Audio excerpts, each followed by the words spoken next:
Habari ndugu mtazamaji na msikilizaji wetu, natumai mzima wa afya. Karibu kwenye mwendelezo wa makala zetu hapa Positivity Media.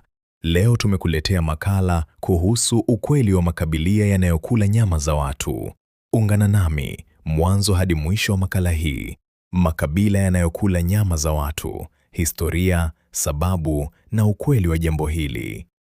Kwa karne nyingi duniani, kumekuwa na simulizi nyingi kuhusu jamii au makabila yaliyokuwa yakila nyama za binadamu wenzao. Jambo hili linajulikana kitaalamu kama cannibalism. Ingawa kwa watu wengi wa leo linaonekana kuwa jambo la kutisha na lisilokubalika, katika baadhi ya jamii za kale lilikuwa sehemu ya mila, imani za kidini au mazingira ya maisha yao. Lakini swali kubwa ni hili: je, kweli kulikuwa na makabila yanayokula watu? Na kama ndio, kwa nini walifanya hivyo? Makala hii inaeleza historia, mifano ya makabila hayo na ukweli wa kisayansi kuhusu tabia hiyo. Maana ya cannibalism. Cannibalism ni kitendo cha binadamu kula nyama ya binadamu mwingine. Watafiti wa anthropolojia wanaeleza kwamba jambo hili lilitokea katika sehemu mbalimbali za dunia katika nyakati tofauti za historia.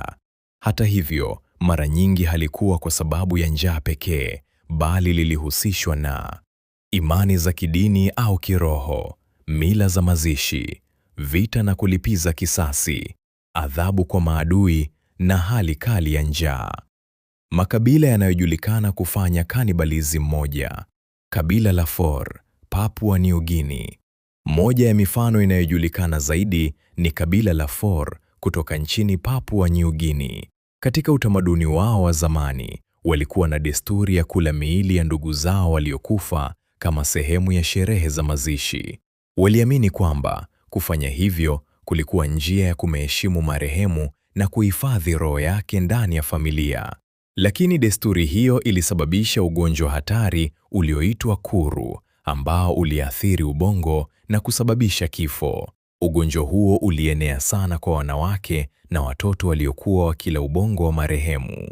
Baada ya wanasayansi kugundua sababu ya ugonjwa huo katika miaka 1950, desturi hiyo ilianza kupigwa marufuku na kupungua sana.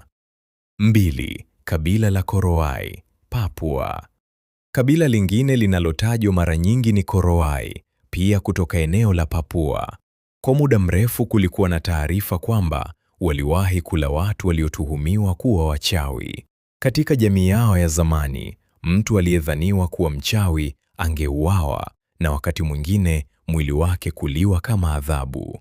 Hata hivyo, watafiti wa kisasa wanasema vitendo hivyo vimepungua sana au kutoweka kabisa kutokana na mabadiliko ya jamii na mawasiliano na dunia ya nje.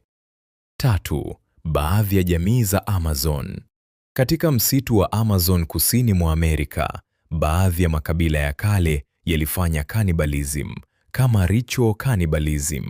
Katika baadhi ya tamaduni, walikuwa wakila sehemu ndogo ya mwili wa adui waliyemuua vitani ili kuonyesha ushindi au kuamini wanapata nguvu za kiroho za adui huyo. 4. Jamii fulani za kale Afrika ya Kati.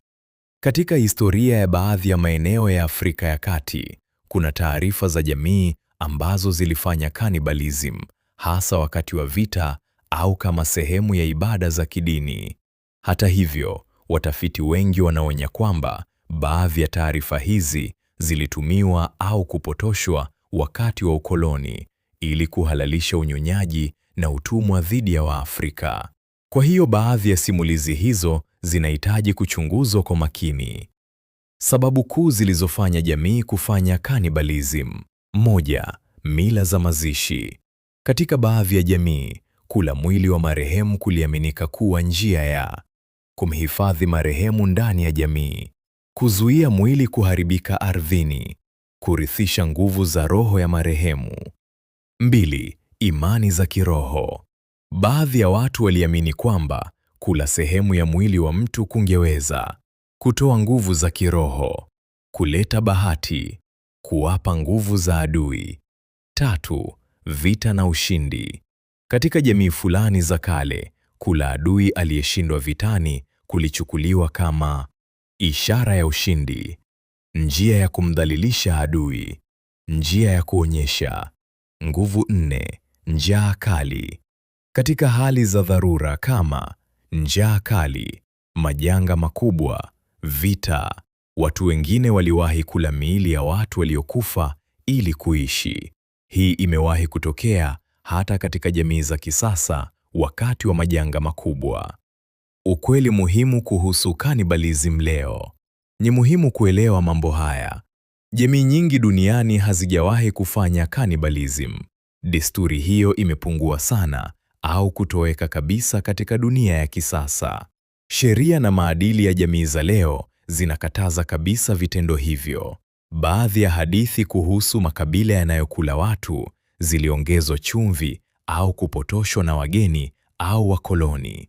Ingawa historia inaonyesha kuwa cannibalism iliwahi kuwepo katika baadhi ya jamii duniani, haikuwa jambo la kawaida kwa watu wengi. Mara nyingi ilikuwa sehemu ya mila maalum, imani za kiroho au mazingira ya kipekee ya maisha ya kale. Leo, kutokana na maendeleo ya elimu, sayansi na maadili ya kimataifa, vitendo hivyo vimepungua sana na vinachukuliwa kuwa kinyume cha utu na sheria za binadamu.